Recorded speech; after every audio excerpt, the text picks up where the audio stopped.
Salut, c'est Trado. Voilà ma vidéo de mise à jour pour l'or.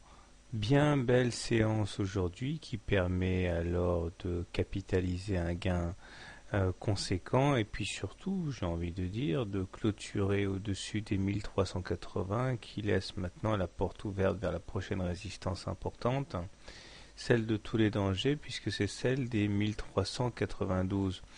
Alors, il est à noter quand même que une fois qu'on aura atteint ces niveaux, et à mon avis on les atteindra, va se présenter un problème, en l'occurrence la formation une éventuelle figure en épaule, tête, épaule, tout ceci est bien sûr hypothétique pour l'instant, qui amènerait les cours à rejoindre l'amplitude finalement de la première épaule vers les 1350. Bon, tout ça c'est pure spéculation pour l'instant, mais il est toujours bon d'avoir un scénario en tête afin de ne pas être pris au dépourvu.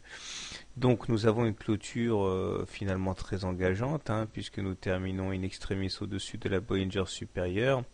Malheureusement, les conditions de réalisation de cette clôture hors Bollinger ne sont pas optimales puisque la Bollinger supérieure et la Bollinger inférieure ne divergent pas, ce qui veut dire qu'il y a peu de chances pour cette augmentation de volatilité sous-jacente à une clôture hors Bollinger se pérennise. Donc pour faire simple et derrière le blabla, je pense qu'il y a de fortes chances pour qu'on rallie les 1392, mais je ne crois pas qu'on ira beaucoup plus haut avant de connaître une consolidation. Maintenant, si on évite de tirer des plans sur la comète et qu'on se contente d'analyser ce qui est et pas ce qui pourrait être, on voit que nous sommes toujours à l'intérieur de ce petit canal marron très engageant, qu'on pourrait aller chercher 1360 sans remettre en cause ce canal marron.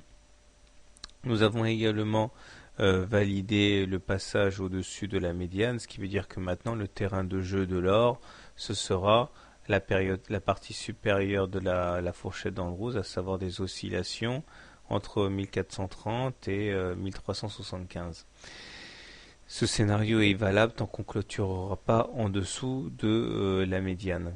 Les divergences baissières sont bien là, sur le momentum et sur le stochastique, puisque des plus ont été réalisés sur les cours mais pas sur les indicateurs. On est d'ailleurs sur le point d'invalider la divergence baissière sur le stochastique, comme vous pouvez le voir, parce que on est sur le point de faire un plus haut, ce qui nous laisserait, si ça devait se vérifier, que la divergence baissière sur le momentum.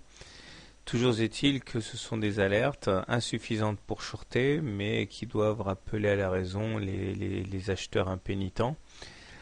La M20 est croissante, la M7 est croissante, ce qui veut dire qu'il joue le rôle de support en cas d'attaque baissière. Alors comment trader l'or demain? Si vous êtes haussier sur l'or, eh bien, première solution, vous achetez de manière agressive maintenant en pariant qu'on aura effectivement une augmentation de volatilité du fait de la clôture hors Bollinger.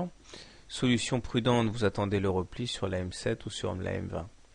Maintenant, si vous êtes baissier, je pense que le mieux à faire est d'attendre un échec éventuel contre les 1392, 1393, ici, bref, le plus haut du 13 janvier, pour initier un short et éventuellement tenter la formation de la deuxième épaule qui ferait écho à la première épaule ici.